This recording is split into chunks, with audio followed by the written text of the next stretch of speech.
Thanks for staying with us, joining us to talk about Flapcoop AssetRise Company, the journey so far, and the socio-economic impact they have made through the Nigerian real estate and agricultural space. Is the president himself, Flapcoop, and general manager and director, AssetRise Limited, Mr. Rotimi Ojamamoye. Welcome to the show, sir. Thank you. Good to have you. Thank you. So when we heard of Flapcoop, we're thinking, what is this about? Because every day we come up with all sorts of names and all sorts of projects and this and that. What is Flapcoop and AssetRise? Great. So thank you, ladies. A pleasure to be here. Flapcoop is Flexible Luxury and Asset Payment Limited, the acronym for FLAP.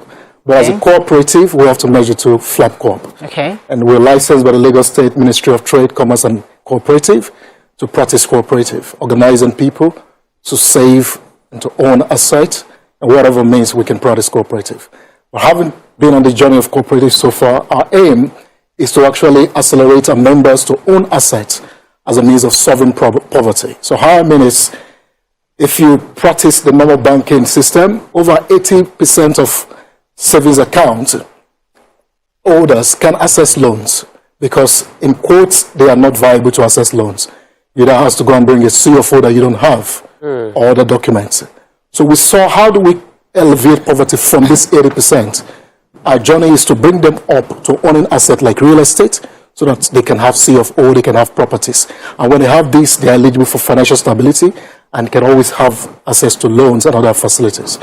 And when we talk about AssetRise now, so we saw this journey and we have to also create a real estate company called AssetRise Limited. In simple meaning, let the asset rise. And the people become asset owners, they escape from poverty, they're landlords, and the rest. So I know that you have a project ongoing at Ekpe. Can you tell us about it? Okay, thank you. With AssetRise and with Flapcoop, we've been able to focus more on agriculture and real estate. And our project in the agriculture is creating transitional model for real estate. How I mean is, we buy land in developing locations, especially maybe Ekpe, other developing locations. And possibly you buy because these places will go up in value later. But you leave this land fallow and nothing is done on them and bush grow on it. So what we have done is, when you buy cheap, let's create an economic value out of this land. We'll rent the land from you and we plant on it. So in some of our estates, like in Kobakbe, Abeokuta, and City Lane Gardens, and Mawuwa Fada, Crystal City Ambience, and in the Provisional Garden City, we have acres of cassava plantation that are owned by, we partner with landlords to make this farm happen. The security is your land. When the development comes close to this area, we simply remove our plants and the land will have add value over time. So for the landlords, your land is adding value over time, but your land is also giving you passive income. So it's not until you build that house and you rent it out before you start earning rental income. Yes. By owning a land, you can earn rental income. So let me be sure. Yeah. So I buy land from you. Yeah. The land I bought from you, you pay me 20% of rent every year. Yes. To farm on it. Yeah. Now, when you harvest, do I get a profit from what the harvest? No. Oh, it's yours. It's ours. So That's rent. That's rental. So it's 20%. Can't I increase it to 50% increase? I'm going on the land now. I'm interested in the farming, for instance. So, can I tell you to farm for me on my behalf? Yes. So we've created this project in a different model. Okay. You can farm by yourself and we can farm for you. So we have the temporary crops like the cassava, the maize, and the rest of them that you can harvest within 3 months, 1 year. Recently in Ekpe, we have over 10,000 ridges of yam. By February, we'll be harvesting our yam and our cassavas. So for these people, if you want to farm, you can come, it's your land. If you are not renting to us, we don't, it's not a must. Yes, we're farming. How would your profit come? So it's your land. If you don't rent to us, it's still your land. Okay. It's not a must you rent to us. So if you farm for me, how would you earn? So if you're farm, then we are managed. We have to sign an MOU to share profits. Okay. For farming for you. Okay.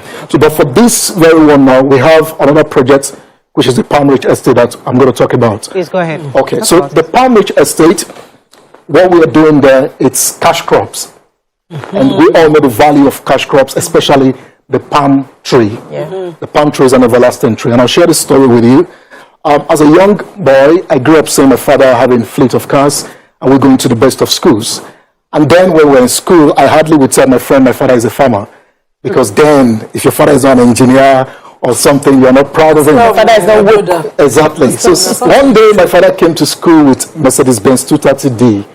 And none of that is in our school then. That was the first. So all the students rushed out and see Mercedes-Benz 230D. And I was so proud to see my father. But the farmer. The farmer. So, but yes, I think the second year after that, he died when I was 14. When we look back, if all we were having as an asset is the Mercedes-Benz 230D, it would be a foolish thing because by today, it would be in the museum. But my father left acres of palm trees. Until today, all the children were sent to school with palm tree farming. We made this oil every month. We produce over 100 kegs every month. Today, a keg of palm oil is more expensive. A 25-liter keg of palm oil is more expensive than a 25-liter keg of petrol. A keg of palm oil in Lagos is around 25,000 now. In my village, it's 20,000. So we mill oil and we pay all our bills. And that land has appreciated in value also. Today, we are sitting on an asset over 100 acres and we have palm trees on it. So take cassava, for example. It can stay anywhere and survive with the sun, with the rain. The palm tree also can survive anywhere. And we've understood also that crowdfunding, it's not the best model for this. And that's why we've created a security. You own the asset. So you're not giving us your money and we say we'll pay you capital and interest. No. The asset is yours. The land is appreciating in value over time and you're making money from your land. And then after 40 years, you can be converted into residential estate. All right, so we have to wrap up on you, but how do we reach you? Because this obviously is your segment. Tell them, is there a number? Is there a website? How do we reach you? Okay, so we live website www.flapcoop.com, AssetRise.com.ng. Our phone number is on the screen. You can reach us. I cannot see it on the screen, no? Flapcoop.com is there. Okay. So you can visit the website and call us in. We will take you for inspection. You see your land, subscribe, and you also get a title for your land and the rest. And lastly, we want to say that, assets are the only tangible way for growing wealth. Imagine when you own a land in Magodo today and the worth of it. Imagine Lekki 29 years back. So by 2050, which will be 30 years to say from now, your land will become over 100 million or thereabouts, just like the Lekki you have today. Thank you very much for coming. Thank you so much. It was a pleasure. Thank you so much for sharing that with us. So